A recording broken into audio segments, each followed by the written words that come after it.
Pacing is the speed at which a story unfolds. If the reader thinks your screenplay is dragging, that's a pacing problem. If your story unfolds too fast and frenetically, that's also a pacing problem. Boring, dragging scripts are the most common mistake beginning screenwriters make. To keep your audience emotionally engaged, speed up your story. Think of your script as having two pedals like a car, a gas pedal and a brake pedal. Action speeds up the story.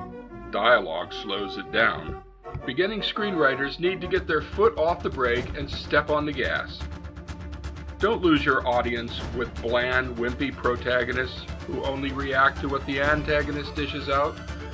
Pacing is helped by strong, direct heroes who make decisions, take bold actions, and speak few words.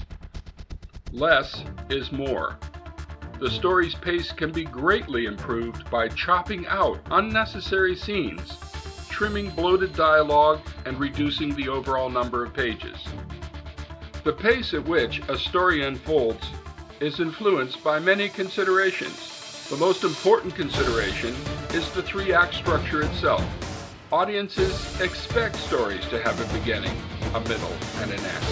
Act 1 begins relatively slowly. In Act 1, major characters are introduced. The story is set up, place and time established, and the comedic or dramatic tone of the story is made clear. At the end of Act 1, the pace suddenly rockets when the story's big event takes place, turning the hero's world upside down.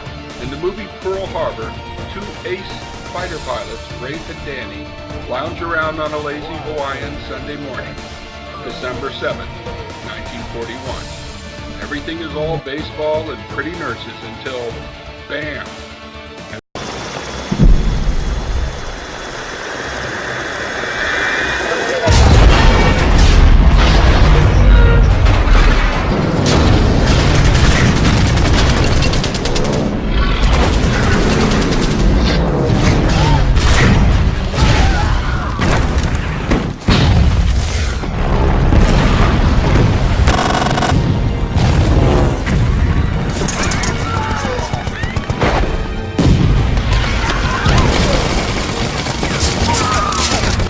Big event is over, Act 1 is over. Now comes Act 2, the middle of the story. The pacing of Act 2 should rise and fall like a roller coaster. Sequences of building action should be followed by brief rest periods of dialogue. These rest periods are excellent opportunities for characters to plan their next move, share backstories, or flirt with each other. Act 2 is over when the protagonist reaches their low point, called the crisis, or dark moment. Everything the hero has tried has failed, and they are left wallowing in despair. The crisis ends when the hero discovers one final last-minute solution to defeat the antagonist. They decide to make one last try, and when the crisis is over, Act 2 is over. In Act 3, the pace dramatically quickens again. Intensity should build up as the protagonist prepares to implement their final solution. Scenes become shorter, characters talk faster, run about and shout, cars speed, brakes squeal. Act 3 is conflict, excitement, and suspense galore. This keeps the audience perched on the edge of their seats. The pace of Act 3 reaches its cusp when the conflict between the protagonist and the antagonist culminates in what is called the big showdown. Once the showdown is over, the only thing left is the resolution.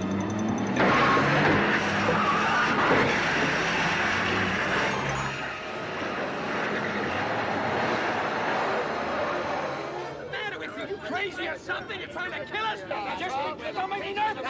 Just don't make me nervous. In the resolution, pacing coasts for the last 4 to 5 minutes, allowing time for the surviving characters to reflect upon the outcome, contemplate their inner journey and how they've changed and what they've learned. Had to learn it for herself. What have you learned, Dorothy? Well, I think that it wasn't enough just to want to see Uncle Henry and Auntie Em. And it's that if I ever go looking for my heart's desire again, I won't look any further than my own backyard. Because if it isn't there, I never really lost it to begin with. Is that right? That's all it is. Use these suggestions to control the pace of your story, and you'll be surprised how much it improves. If you found this lesson useful, please click the like button at the bottom of the screen. Click the subscribe button to be notified of future lessons. Click the link beneath this video under my name to get a printable tip sheet of this lesson. And please, leave a comment telling me how this video may have helped you become a better screenwriter. Good luck and happy screenwriting.